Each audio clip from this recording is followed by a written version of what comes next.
को powered by Vimal. Vimal, बोलो जुबा केसरी. आता अधिक काही जुनं मी काही सांगत बसत नाही, पण इतिहास कधी कधी लक्षात ठेवावा लागतो. राज्याचा अध्यक्ष म्हणून मी काम केलं सुरुवातीलाच. लोकसभा निवडणूक आता नुकतीच पार पडली. हे खरं आहे की लोकसभा निवडणुकीमध्ये महायुतीला ठेच लागलेली आहे, हे नाकारून चालत नाही. ते खरं आहे, ते खरं आहे. आता ती पुढे ठेच लागणार नाही, त्यामुळे कसं सांभाळून चाललं पाहिजे, दगडधोंडे कसे बाजूला केले पाहिजेत याचा विचार करायला पाहिजे. अडचण कुठे झाली याचा विचार करायला पाहिजे. जरूर विकास विकास विकास विकास जरूर करा, लाखो कोटी रुपये खर्च करा. मी मगाशीच विचार करत होतो, मुंबईमध्ये ज्या रस्त्यावर जाल तिथे काम सुरू आहे.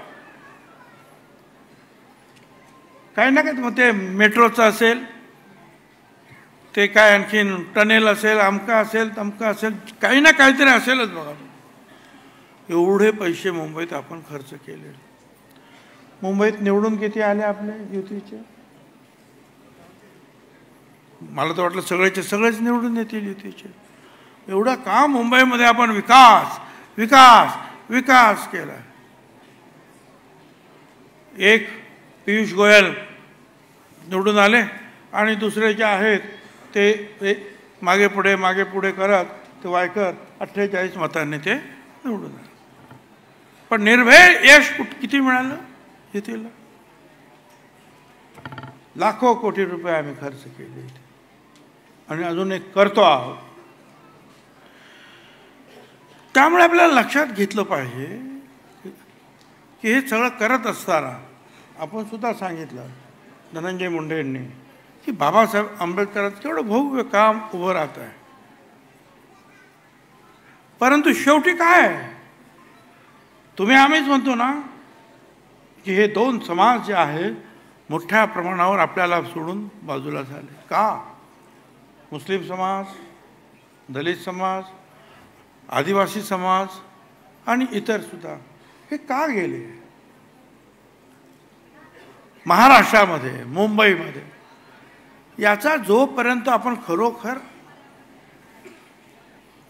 विचार करणार नाही, मनाशी खोटी समजूत आम्ही करून घेऊ, आम्ही ह्याव करून त्यों करू. आजार काय झालेला आहे तो ओळखता आला पाहिजे. तो आजार ओळखून त्याच्यावर औषध काय करायचं आहे ते ठरवलं पाहिजे. मग यश आपलं आहे.